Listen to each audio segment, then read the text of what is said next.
Good afternoon, everyone. We are back. This is the Wrestling Republic Daily Podcast. This is the new Tuesday show, if you ask me, because I feel like I'm hosting all the time. And the two gentlemen who I will introduce, they are familiar faces that you've seen on consecutive weeks. So we have started our own faction. We are basically, the Wolfpack NWO Wrestling Republic. But that's neither here or there. We are breaking down Monday Night Raw, man, and last night's episode was very eventful. There's a lot that happened, and I'm definitely excited to talk about it. But speaking of talking about it, I gotta, tell y'all I got some familiar faces, and we're gonna start off. Both of these guys out in the UK, but we're gonna start one who's Chicago repping today with the Bulls gear. Chaos, how you doing, bro? What's good? What's good, everybody? It's your boy Chaos, and at first off, I'm happy that you've actually correctly said the title of the show correctly. It's Wrestling Republic Daily Show. It jars me when Ben Allison says Wrestling Republic's Daily Broadcast. That's not what's on the thumbnail. It's Wrestling Republic Daily. Anyway, I'm ranting. I'm good to be here. I'm happy to be here, and yeah, I want to talk about Monday Night Raw. It has been a very enjoyable episode. And of course, with such an enjoyable episode, you need to have an esteemed panel, so which we have for you today, everybody. So let's get straight to it. For sure. And yeah, I mean, I'm from the United States, so I guess I know how to read the English. Oh boy, that's another conversation we're gonna have.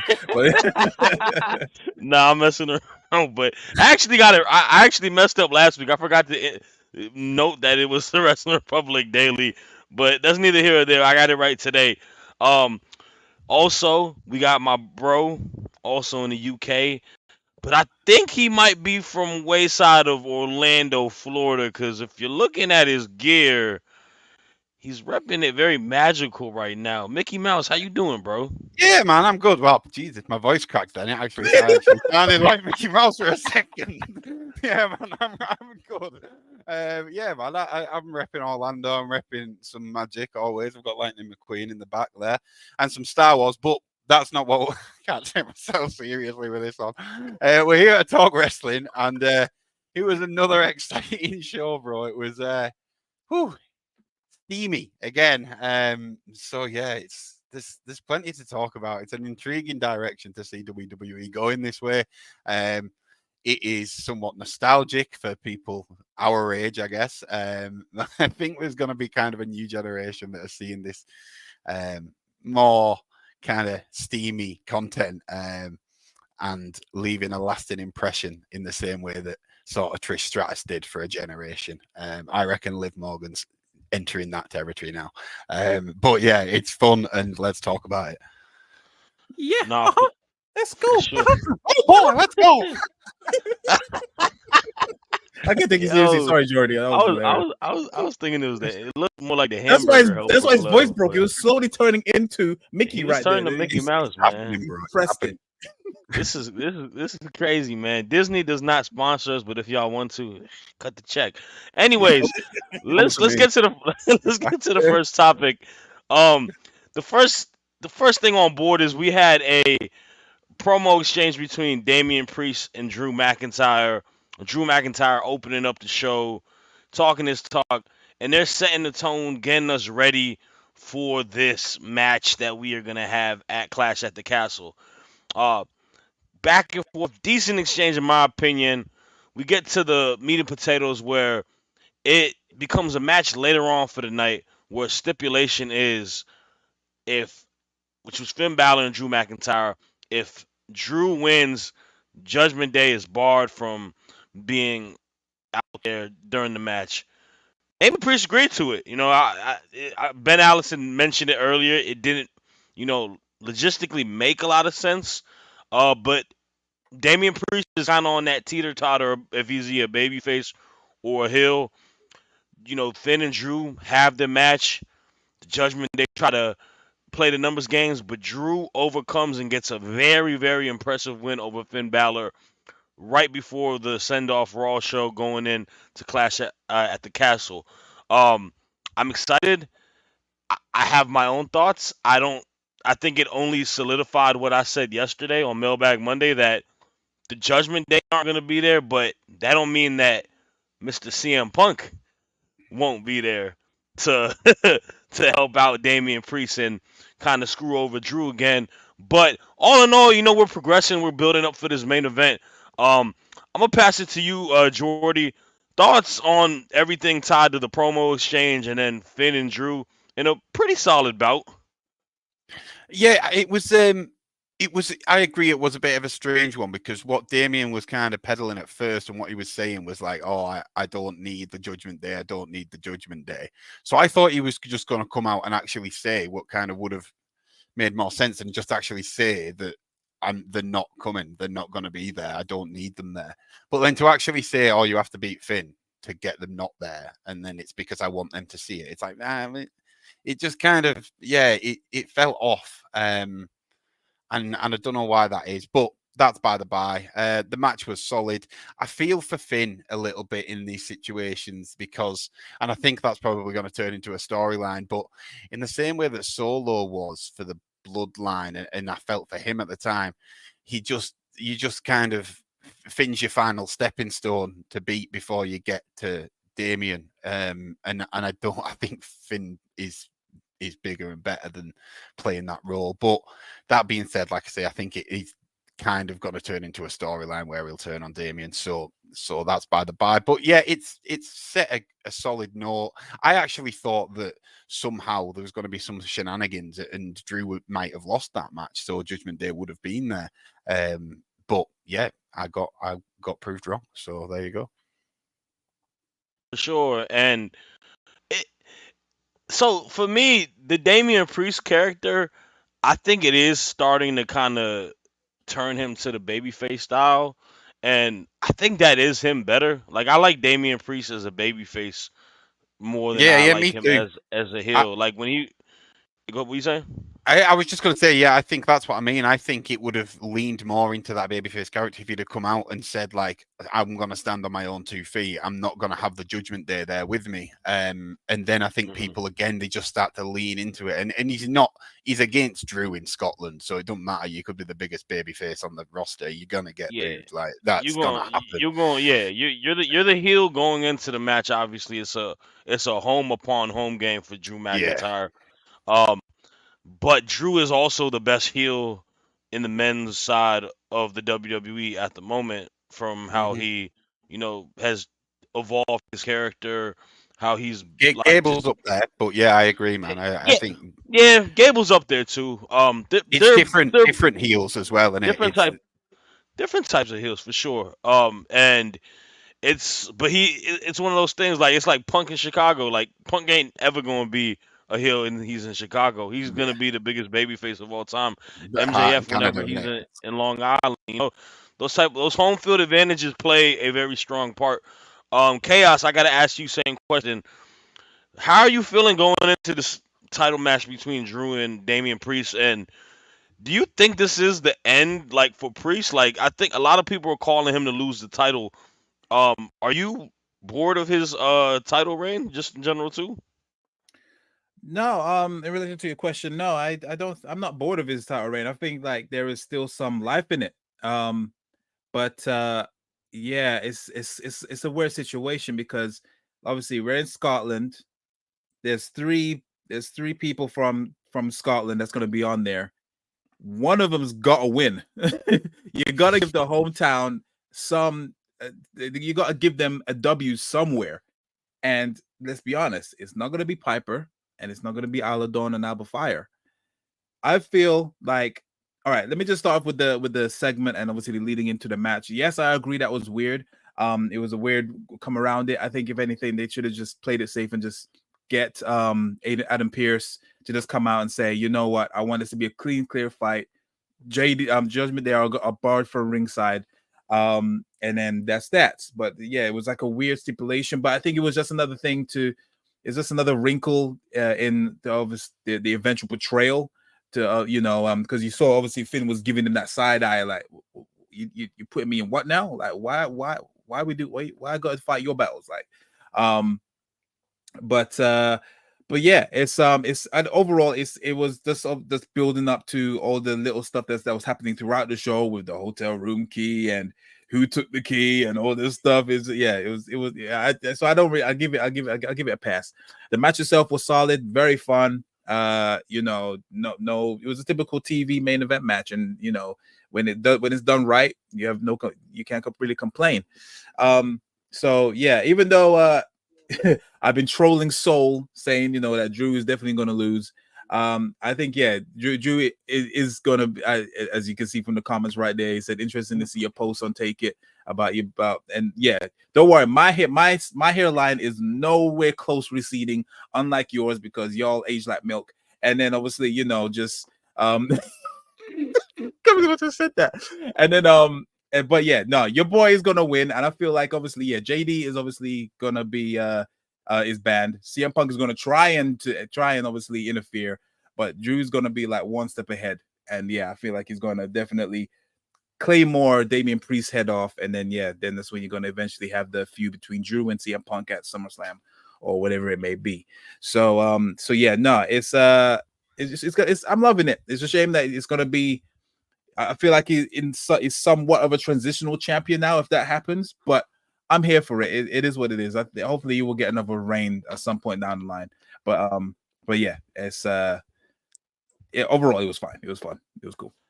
Nah, for sure. And man, I do like the fact that there is a definite like splitting hairs on who is gonna win this match. And that's what I'm loving about it. The thing is that you could go either way, and I'm here for it. Sorry. Not even just that as well. Like if somebody shows up, right, the classic in just all blacks, black hoodie, like covering the face, bandana or something. I think like and then I'm like, is it Finn or is it Punk? Do you know what I mean? And like that is gonna like. There's so many ways it could go. There's like you say, you're splitting hairs. I'm splitting hairs on who could interfere, and it could go either way. So it's like it's nice to be going into a PLE with this kind of feeling, rather than like we are kind of treading water until we get to a SummerSlam or you know what I mean. It's nice to actually be going in like, I don't know who's going to win this. So yeah, exciting stuff. Yeah, and my thought process is like, part of me does like think of what Chaos is saying in regards to it's hard to imagine all of them Scots lose on Saturday, right? Because I know Piper ain't gonna beat Bailey. And I mean, Isla and Alba Fire couldn't even win last night on a TV match on Raw, so they definitely not winning on Saturday pinned at as all. well. You know, like pinned, yeah. Respect to them, they lost pretty snap of a finger. So it's intriguing to think that Drew's. I mean, respect to all of those ladies. Drew is the marquee person from there. Like, this is his homecoming at the end of the day. But man, oh man, oh man, for story purposes and it being that Drew gets it and it's stripped away and Punk is the kryptonite. It intrigues me, but I don't know. It could go either way, and I think, like y'all said, that's the beauty. We don't get a lot of that, especially in WWE with a lot of these pay-per-views. A lot of these times is pretty streamlined what's going to happen. So yeah. But let's get through a couple comments before we get to the next topic. We got our boy Clark Ignore in the house. Soul. Ignore unintentional Soul. Mickey cameo. Yeah, I'm sorry, Clark and Soul. Our viewers don't want to hear y'all's back and forth talking about Chaos's glove and gym routine. I know, like, but I will watching my hands for. I will put some good comments also saying, let's go, great intro song, great intro by Shad, great panel, go Jordy, two's up all day. We will see Clark this evening breaking down NXT off the air. And then Soul with another comment, Finn is facing Sammy on SmackDown at Clash, so he's gonna be there anyways. That's like a dark match, right? I mean, they're not gonna hear it, so because this is so random. No, it doesn't make any sense. I don't really care about it. Why Sammy? Like, he's wrestling the next day, right? I have no idea. Yeah, he's got a match with Gable the next day. Yeah, he's got a match with Gable. Like, what? Yeah, so it's definitely a dark match. So Surely. Finn went like that don't make no sense. Yeah, we just need to not do that. Sammy doesn't need Yeah, to wrestle. Like Finn can wrestle literally anybody else on that roster. Like let him wrestle like Rey Mysterio on like a yeah, dark yeah, match yeah, or yeah, something yeah. like That was that. perfect. When I went to watch SmackDown in London, it was Rey Mysterio and AJ Styles were the people on the dark matches, and it's like they weren't really Yeah, involved in storylines much at the time. But like when Rey's music hit, I was absolutely yeah. So buzzing. I didn't it's a expect yeah, to it's a see it. fun match for the people want to see. They all fans. I don't know. That's WWE do better with that. Yeah, But on to the next topic. We had a part two of a match from the Queen of the Ring tournament. Io Sky and Lyra Valkyria. I must say, these two women might be wrestling soulmates because the chemistry between them off of these two bouts have been sensational. Um, kind, kind of just echoing with Ben from his Allison analysis, in my opinion. They've really like surprised me on how well they're pushing Lyra since she got called up to the main roster. Obviously, she was a former NXT Women's Champion, but I didn't know if she was gonna be one that kind of gets stuck in the mud or that's someone that they're gonna push. But they're pushing her. They Raw needed more new life in that women's division. They needed rising stars, and she's a rising star. And Io Scott is a star. Io gets this win, and then they want to beat her down some more. And damage control comes to it, and Neo just wants to kind of kirk out and go crazy. Katana and Casey Catanzaro, or what is it? Is that her name? Katana. Them two, Kaden and Katana. Caden and Yeah. Katana. Sorry, they got their names are every name is the same with them two. Even the changes of the name.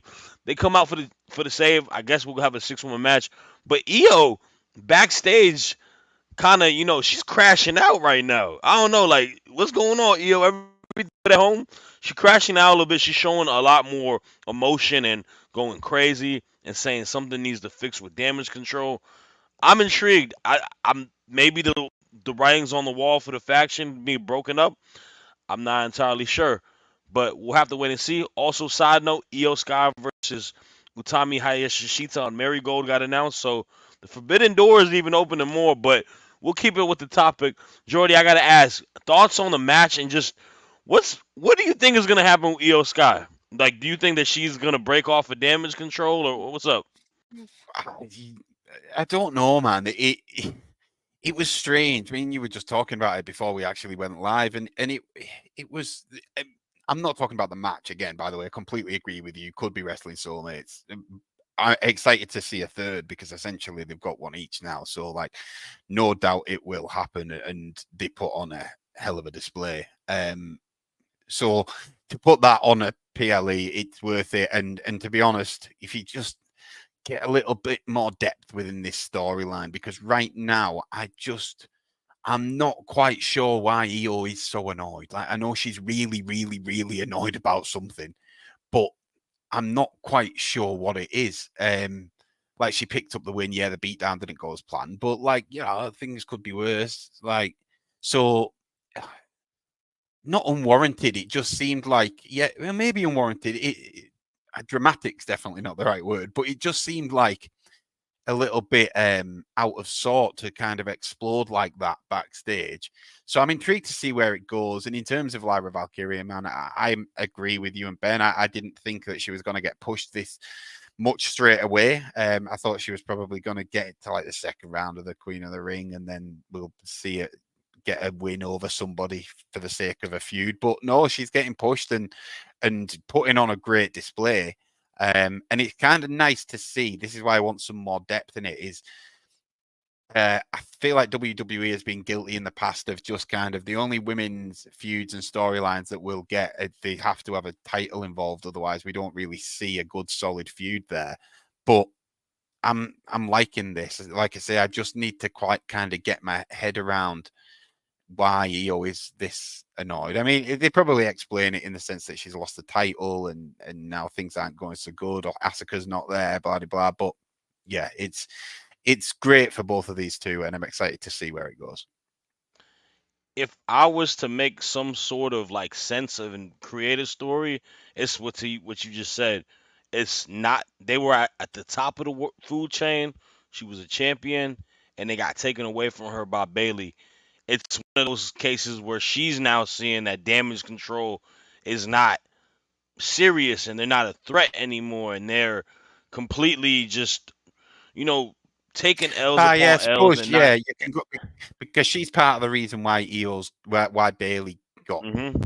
kicked But out they got to. and But like sent. you said, that has to be. That's got to be shown a little bit more to it. And Yeah, I'm yeah. assuming that is what the story will be. But it does need to be displayed. They haven't talked about it. Dakota Kai's the talking piece, right? She's the one who's kind of like the impromptu manager. Maybe it leads to Dakota Kai EO feud. That could be cool. There was a little bit But where she was talking a lot as well, Dakota Kai, but she doesn't seem to be again at the minute. So maybe that's why I'm just a little bit lost in the woods with it. But I'm sure they'll my make sense of it. my personal my personal issue with everything regarding Dakota Kai, I think you could have done a really good job, like displaying her and letting her be like the ringleader or like the mastermind Mhm. of how everything damage control was, constructed, and really build her up and make her a potential star. But it kind of just let her be that second fiddle at all times, like in Yeah, the same boat as like a Zelina Vega, who we'll talk about later, and other women. I don't know if they don't see them as good enough, or they're just good to kind of fill a void, because I think she is very talented. yeah. I thought she was doing that exact job. What you've just said, I thought she was doing that on the build up to Mania, and I thought she was doing a great job of it. And like I was even kind of thinking SummerSlam, it'll be Bailey versus Dakota, and they'll build on Hold up. this. But it just kind of just fell off, and like she's just had the mic taken away from her, and I don't know, just bit strange, bit odd to see. Yeah, for sure. But what's not strange is our good friends at Next Level. Next Level Connect, man. Let me tell y'all something. If you want to find everything in one solid confined place, this is the app, this is the website that allows you to do so. We've been working with them, and they've made it a lot easier for the people that love to support Wrestling Republic to find everything.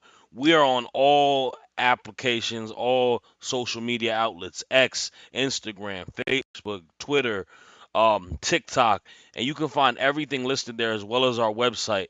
They do a good job. It's easy accessible. You can bookmark it, and if you want to check everything related to Wrestling Republic, you can find the one-stop shop with them. What also is great about them, they like to help the fans out and like to give away free stuff. Past Mania, took a lucky fan to WrestleMania, flew him out there, gave him the hotel, the experience, the Raw after Mania. They also like to give away free stuff, money, money to buy merchandise, WWE Bucks credit to get stuff. They also gave someone WWE 2K24, and they also have more and more potential contests coming up. So rock with them, follow them on all platforms, and definitely bookmark and check out the website for nxconnect.me/Wrestling Republic. You'll find all of our content. And yeah, let's continue the show, because we got another fun topic that happened on last night. Oh, This has been the really? best top. This has been the best thing going on in WWE right now, man. And I feel like I always gotta apologize to her because I underestimated your game. Liv Morgan taking it up another notch, week upon week, backstage, just laying there, man, in the Judgment Day, like locker room or whatever, like it's the What even locker is room it? with a bunch Clubhouse, of. clubhouse, clubhouse. I think they call it. Yeah, the Mickey Mouse Clubhouse. I mean, the Judgment Day Clubhouse. Hanging out over there, and hot diggity dog, was she ready to do some the Oh dirty boy! Dominic? Yeah, she was definitely ready to do some to Dominic Mysterio, trying to take it up a notch. Telling her that you with a woman that wants to call you, gotta call mommy. You need to be with a woman that will call you daddy, and that's kind of Yes. crazy. Sorry. That's Set me it's off. Not so Sorry. chaos, crazy that not chaos it's so over. crazy. Chaos crashing out because how crazy it is, man. Liv Morgan is on some different type time. We got to also talk about the 6-person tag match that also happened. Ray, Braun, Dragon Lee versus the Judgment Day. There was a spot. Liv got knocked down and landed right on Dominic. They are definitely going Attitude Era esque. It's not as teed up as it was there, but we are definitely going on some hot waters. And man, I'm loving it. I love it. I love this story so much. And I think Liv Morgan is probably like the most captivating women's superstar in professional wrestling at the moment. She's got us talking all the time. I gotta ask you, Chaos, thoughts and comments, because do we need to change Liv Morgan's theme song to "Freaky Girl" by Gucci Mane? She's a very freaky girl. While he drinks his Brave Energy drink. Boy, sorry. Nah, the thirsty boys are out there, so gotta be careful. Anyway, yeah. For anyone that doubted Liv about this whole situation, in the words of DJ Khaled, congratulations, you done played yourself. I mean, this thing is just keeps on getting crazier and crazier. Yeah, that the R-Truth meme, I don't think that's even PG thing is over with. They are going gun ho with this, and I'm here for it. I mean, where do you begin? Like you said, she was showing up at the clubhouse, dropped that hell of a bar. Even I was like, if she said that to me, I'd be like, yo, turn off the camera. But no, yeah, and then obviously the interference, I guess, if you will, with during the match. Dom was telling her to get down from the ring, and then she got bumped, and then she landed on top of her. I showed you guys in the GC about obviously the comments that was left on that clip, and the best one was with Kurt Angle with the fireman hose. If you know what I mean. But yeah, it's getting crazy, and it's one of those things where obviously I never wish any sort of injury on anyone in this, especially in this sport, but the fact that obviously that unfortunate injury has happened to her to Rhea Ripley, this has obviously made Liv Morgan take this thing and run with it, and just and they're making the most of it. Obviously, understandably, the world championship, the women's world championship, has taken a back seat, but it's to the point where you don't even realize it. It's to the point where you'd be like, oh yeah, okay, but this thing is so intriguing because yes, it's such an avenue that WWE hasn't gone before, and when they do, it's usually very hokey and just very, car crash. But this is not a car crash. It's actually very entertaining, and that's what you need. Yeah, I just can't wait. This is Raw's bloodline saga, if you will, on Raw. SmackDown's got the bloodline, they've got the Judgment Day, and obviously there's this whole car crash that's happening, and I'm here for it. And yeah, all I know is it is just gonna cause a huge explosion, no pun intended, within the Judgment Day, and especially with Carlito, that little line when obviously he showed the hotel card, and he was just like, that's cool. I was like, yes, Carlito knows. He knows. And yeah, it's just crazy. I don't know what's gonna happen. I don't. It's to the point where I don't even want to know I don't even want to predict it. I'm here for the ride. Same as how I'm here for the ride with the bloodline. And yeah, it's just give me more and give me more. It's crazy. Yeah, Liv is not for the streets. She is for Dom. So yeah, kudos to Liv. She's definitely she's got an eye on the prize, and that's Dirty Dom. And look, man, I know there's a lot of people that are complaining about the storyline, saying, "Oh, why are we going back to this? Trying to call it trash television, or why isn't she defending her title? She just won her belt. She just won her belt at the last pick. She's not gonna be on this card, so we don't need to hyper focus on that. There's another pay-per-view shortly after this one too. It fits as well. That's the thing. Like, that's what WWE were once guilty of way back in the Attitude Era. They would throw a storyline in like this when it was just not warranted or needed or necessary. But this works. Like this, I think this was the angle if Rhea was still around. I just think it's even better now she's not. Like Exactly. That's what I'm saying. Liv said before Rhea was injured, I'm coming for everything. That was before Rhea got injured. So yeah, like I think this was the angle. Liv was always going to go for Dom. I think they'll sell some Daddy Dom t-shirts. Let me tell you that. And the thing is, also another thing I want to say as well is like, it's good. I'm drawing a blank. Oh my goodness, I was gonna. Yeah, I was gonna say something. Go ahead. Yeah, it's gonna come back to me. Before we get to the next topic, obviously, I feel like this topic could be talked about for an entire show, because it gets teed up. Go ahead. I got it. Yeah, that was another thing, especially regarding with the world title. There's actually no one really that is deserved of a world title. It looks like Zelina's going to do it again, isn't it? It looks like Zelina's going to head for another shot that she won't win, and then I'm going to be annoyed because I want Zelina to be a champion, and then it'll just dwindle off again. That's a good, like, kind of, middle in the pack feud, like kind of how Bayley and Piper is. It'll be a great match, no doubt about that. It gives her time for it, and then the whole Finn Balor taking a hotel card too, like. That was kind of crazy. I'm very intrigued to see where Finn is. Is Finn a double agent? Is he helping Liv on the side to try to destroy it? Like, there's so much 100%. Going on with it. And then, like you said, man, Carlito, this is what I've been missing, bro. He's a heel. One, he's not no cheesy, corny babyface with the LWO, and he's going back to his roots, and he's playing the uncle. He's like that uncle that's a bad influence. I love it. I love everything about this. If you're nobody like this, something wrong with you, man. That's all I got to say. Let's get to the next topic, though. And this is another very pivotal storyline that's going on Monday Night Raw. Raw's got some of the big-time storylines in the WWE right now. And it's this Sami Zayn and Chad Gable build-up. Sami and Otis having their match and ending fairly quickly because of Chad Gable.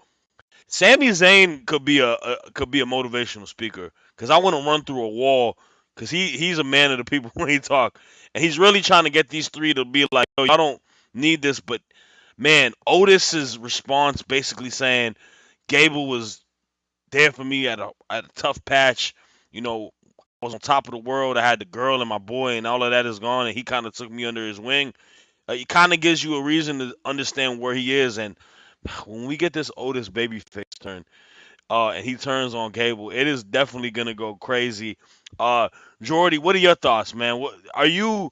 Because I also see some people saying that this is drawing out a little too long. Do you think that this is being paced well, especially going into Clash and just everything tied to it? Do you think this is gonna turn on Sami this weekend? Maybe. I'm not Sami on Gable. In terms of it getting drawn out a little bit too long, I think if I had to go through one more week of like Sami telling them that they should stand on their own 2 feet and they don't have to do what Gable says, and like, because I agree, Sami could convince me to run through a wall as well, but like, I don't know if he could do it 3 weeks on the bounce, doing the same thing to me and saying the same thing, because like that's my only issue with it, and that's not me saying. I think this match with Otis was necessary for the feud, and the storyline between Sami and Gable and Otis and Gable, and that's why I think that it's almost perfectly timed, I could say, because I don't think it can survive one more week. I think we need that PLE, and obviously it's coming on Saturday, so that's good. I think. Top of my head, man, I think Gable wins it. It wouldn't surprise me if Otis does maybe turn, and then maybe there's a lot of talk about the Creed brothers, and the way one of them's acting on social media and what he's saying, he's already heel turning himself.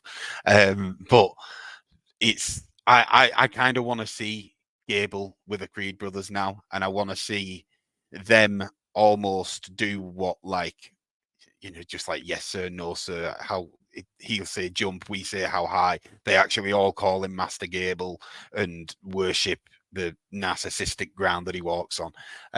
Because I think this is what I said, this is why I brought him up earlier, is that I think Gable's the most dislikable heel right now on the male roster.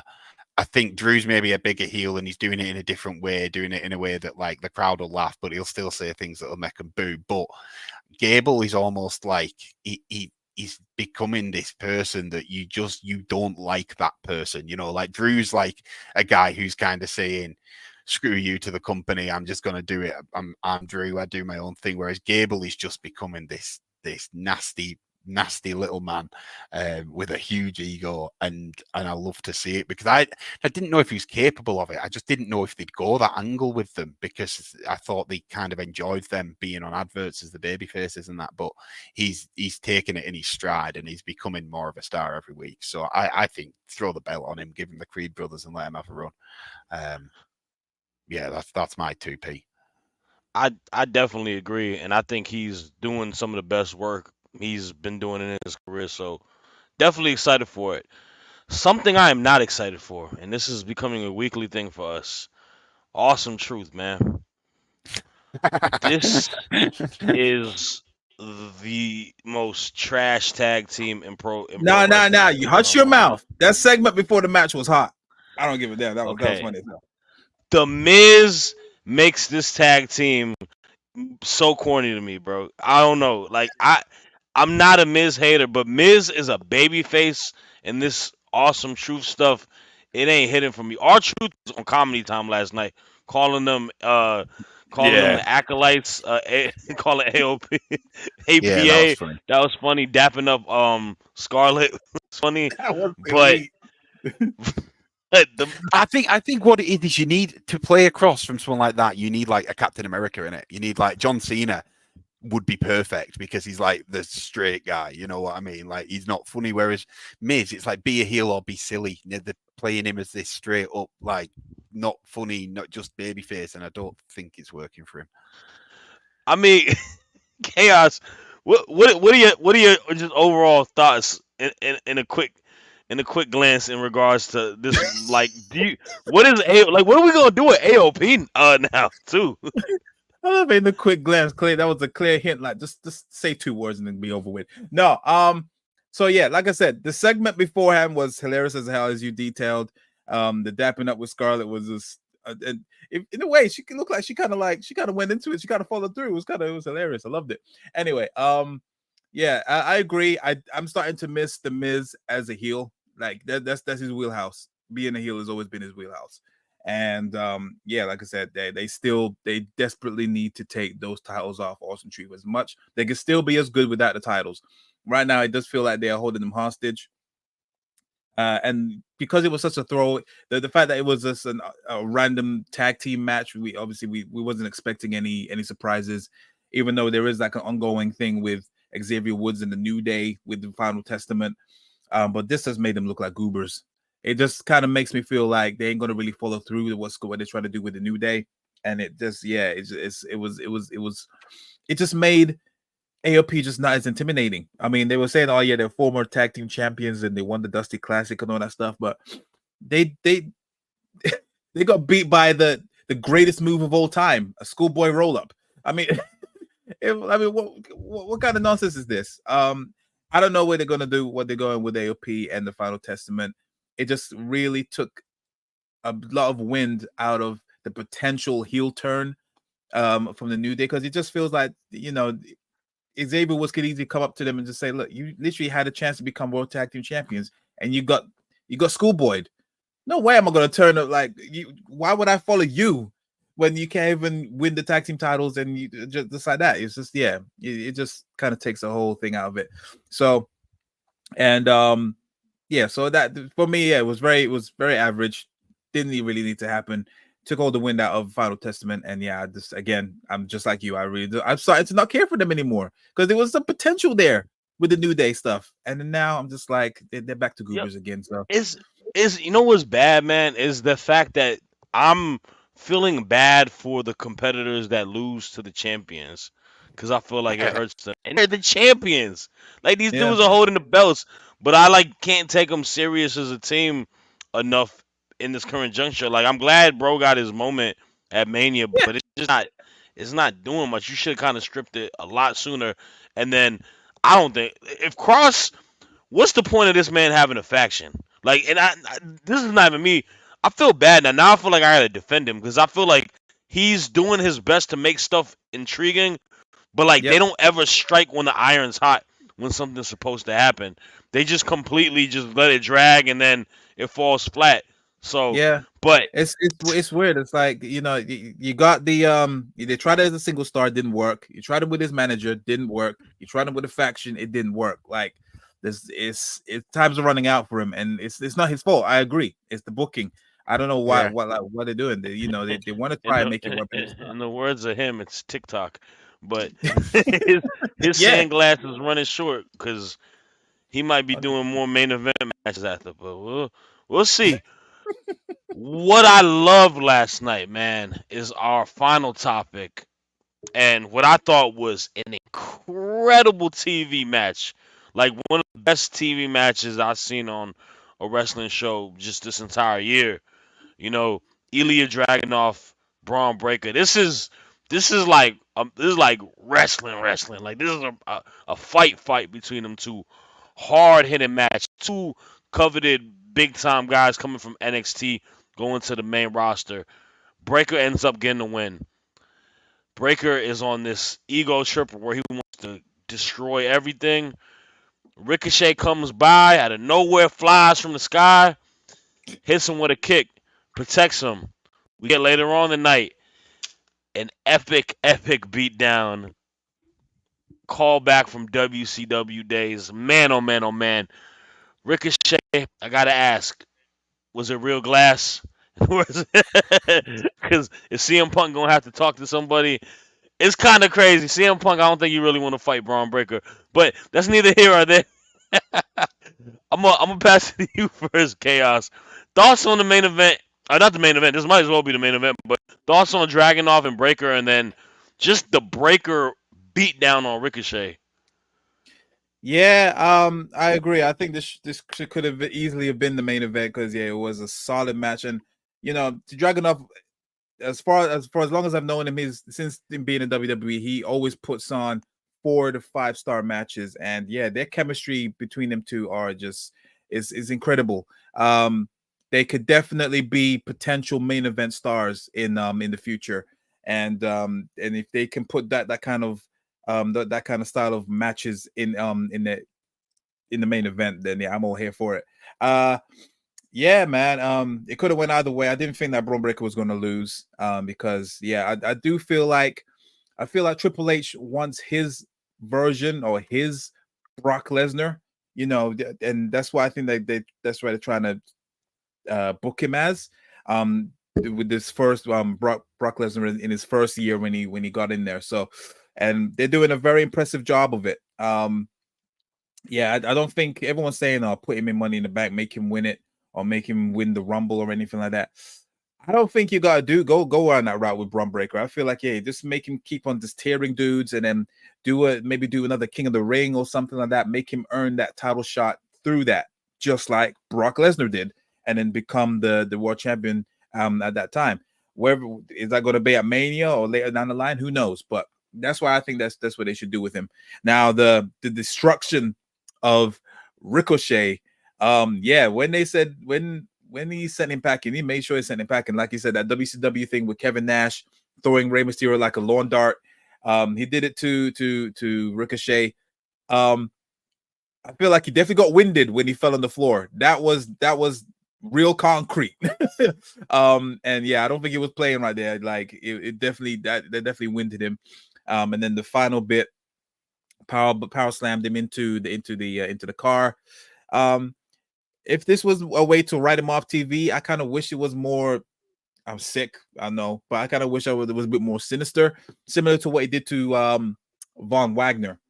If I'm sure it was him that got the steel steps, and steps to the head. And then you faded to black, but you kind of got a sense of what he actually did. Yeah, I feel like that was, if you really wanted to write him off, like make sure there's definitely no way of him coming back.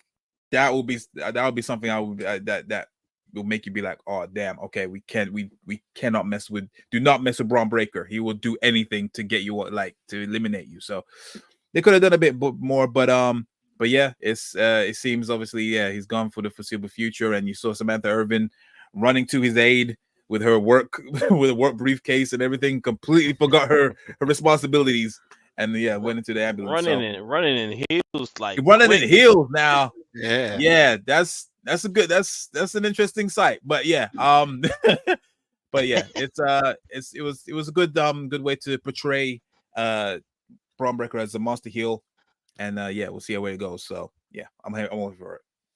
Yeah, no, for sure. Samantha Irvin, you sure you don't want to be a wrestler? Because you pretty athletic in that standpoint. But nah, I definitely agree. I mean, it could have even been a sinister like with The Rock, like when he did to Cody, like just beating him all across the entire place. Because I mean, like you said, if he's gone for the foreseeable future, if he maybe I don't acknowledge dirt sheets, but you know, if he's gone, gone, like he ain't coming back, or if he comes back at a way later time, um, he's got to be disposable to make someone else look good, and that's kind of what you do. You make that next up and coming guy look good.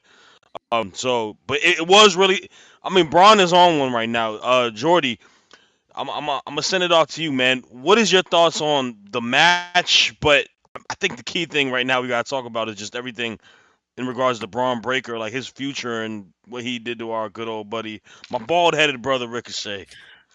Yeah, man, it was a great match, wasn't it? See, I'm going to say something now, right? And 10 years time, you'll come back and you'll be like, you were right. And you think you probably agree with me, but see now, like you'll go watch an old episode of Raw, and it'll be like in the mid card, The Rock will be fighting Triple H, and you'll be like, how was this on a random episode of Raw? Like, this is a WrestleMania main event. Like, I think that's the type of thing. Like, we're not going to get to see Braun versus Ilya hit off on Raw for very long, because I think these two are two guys that are going to go right to the top in the positions that you're looking like Roman and Seth from years to come. But that's just my personal take on it. And yeah, the way that I can't disagree with anything you said, lad. You're absolutely right. It's very Brock Lesnar-esque. It's very, you don't want to get in the way of this person, even though we all know what pro wrestling is. There's some people that when you get in the ring with them, or when you see them people get in the ring with them, you think that looks like it hurts more than the average match. And Bron is certainly in that category. I just hope they keep going with it. I don't know if they could last all the way till next King of the Ring, but I agree, something similar. Maybe throw him into the world title picture straight away, because I can't remember the last time somebody did that. Bron definitely has the talent to do it. Why not run it back, Yeah, I mean, man, you could even have this at Clash or whatever. They're going to run it back at some point. And I think both will be booked strong. Bron Breakker's projection is definitely going to be world champion at some point. It's wrestling, like a lot of things, a lot of professional level. It's about, as you can be as talented as you want, but it's about taking chances, isn't it? It's about when you're given that moment, you are going to capitalize on it. And I just think that Bron Breakker, whenever he's given a moment, will take that moment with one thing. I just want to say it'll be very movie like in terms of when Ricochet saying, like, obviously we need to have that one more match, and it's almost like, when you see that person saying, I got to take you to, we got to do this thing one more time, and then they get shot and they completely just, you never get to have that one more thing. They could easily do that right here, where if he is like gone for the foreseeable future, I would have had Dragunov also been by the ambulance, like just been like, yo, what happened? Like, and then you can, I mean, if you want to continue the feud, unless y'all don't want them to like touch for a while, but that's neither here or there. They Raw got very stacked roster, I must say, on the men's side, and I wish SmackDown could probably cherry pick a couple on their end, but luckily I don't gotta review that show. That's all I gotta say though. Make sure you tune in tonight. Sorry, I gotta review that as well. But that's all we got today, man. Appreciate y'all too, and appreciate everybody in the comments watching. Remember, tonight we are back right after NXT 10:15 Eastern time. for Off the Air. Back with the daily tomorrow. So tune in, rock with us, and we'll catch Cheap y'all plug. next Tuesday. Ooh, Go cheap ahead. plug. Cheap plug. Take it to the table episode. I'm gonna give you start back over. Oh, fair enough. Fair enough. Thank you very much. Tomorrow, next episode of Take It to the Table, where myself, Shad, Drizzy, and one of the OGs of Take It to the Table, Big Man Rides, will be on the tap panel, and we're going to be talking about the representation, or should I say, the misrepresentation of Black champions in both WWE and AEW. We go into detail and give our thoughts about, obviously, our thoughts on Swerve Strickland, obviously previous champions such as Big E, Kofi Kingston, Bobby Lashley, all those guys, and like what's going on with them, and obviously their title reign. So be sure to check that out tomorrow night, 5 p.m. UK time, and everywhere in your respective time zones. All right, so be sure to check that out on the Wrestling Republic's YouTube channel. For sure. It is a great episode. But that's all we got for today. Y'all be easy. Peace. Peace.